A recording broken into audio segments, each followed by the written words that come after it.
LonRho is the non-mining remnant of the Tiny Rowland LonRho group and operates in the transport, agribusiness and hotel sectors. It owns a budget airline Fly 540 and is in progress of launching a new airline, Fastjet. The company has a market cap of 1.3 billion and is returning to profitability now, but pays no dividend. So LonRho returning to profitability, but no dividend as yet. Yes, I must give Craig a chance now, but just in summary, this LonRho is the remnant of, when you say Tiny Rowland, he was like a well-established sort of British entrepreneur who built up this Africa-wide conglomerate. It had much bigger mining assets, Ashanti gold in Ghana, and then quite significant coal assets here in South Africa. Those were all pushed off into Lonmin, which of course is also platinum interests, and then of course Anglo Gold Ashanti bought Ashanti. So what's left is all the sort of funny bits and pieces, but quite an interesting group. The only problem is it's listed in London principally and trades mostly there.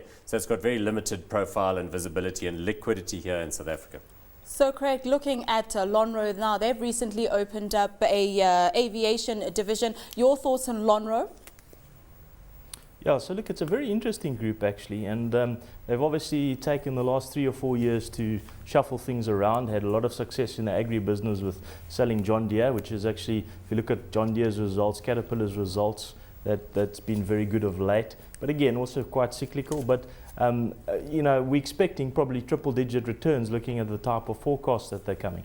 On the aviation side, it's quite an interesting mix because they've basically been trying to put together various routes, which obviously takes a while on the African continent, and they managed to do that, Tanzania, Ghana, and set up infrastructure.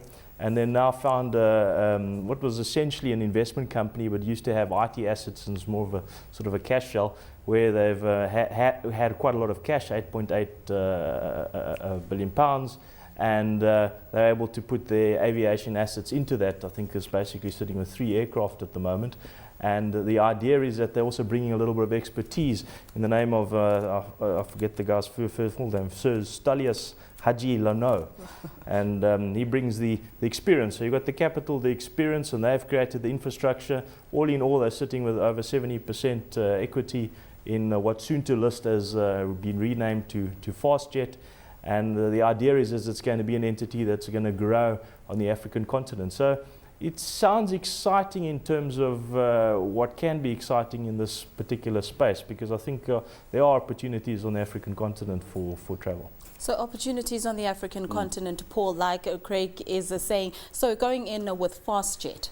Well, it sounds like a good idea, because that Sir Stelios Haji Lano guy he's talking about was the guy that launched EasyJet in Europe and then spread it into car hire and hotels and so on.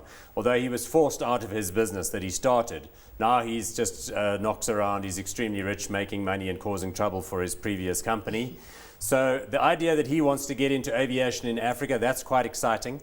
So, you know, and the opportunities are there. There's a lot of routes in Africa that are not extensively provided for now. Mostly if you want to go from, you know, like Lagos to the capital of Togo, Lomé, you've practically got to fly via France and come back down again, even though it's only a couple of 100 kilometers. So there are those kinds of opportunities. There's lots of potential. But understand that, you know, all that risk and opportunity is sort of intertwined. I think, in fact, LonRho is more interesting in relation to its agricultural and agribusiness and transport assets, as we mentioned earlier, like Rolex and the John Deere license and that kind of thing.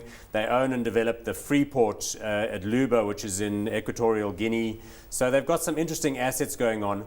At the end of the day, though, unfortunately, you can see from the raggedy share price chart, not very actively traded here. I think, in fact, realistically, if you wanted to buy this company, you must open a broking account in London with an LSE broker and trade them there. Maybe Craig knows some people you can talk to.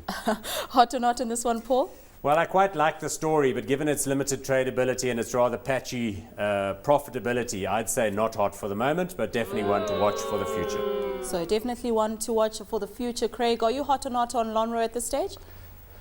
Yeah, strangely enough, I like the story because I think the earnings are still going to start coming through. As I say, I'm expecting triple-digit growth, and they've got this e-quick build side, which is also rolling out almost prefabricated classrooms to schools. and the growth in that has been great. They've got a contract with 116 schools to roll out in 4 months, which should have been near completion now. And there seems like other things in the pipeline. So I'm hot on the group as a whole, but it is very illiquid, as Paul rightly says. So it's not something you would put in a general portfolio.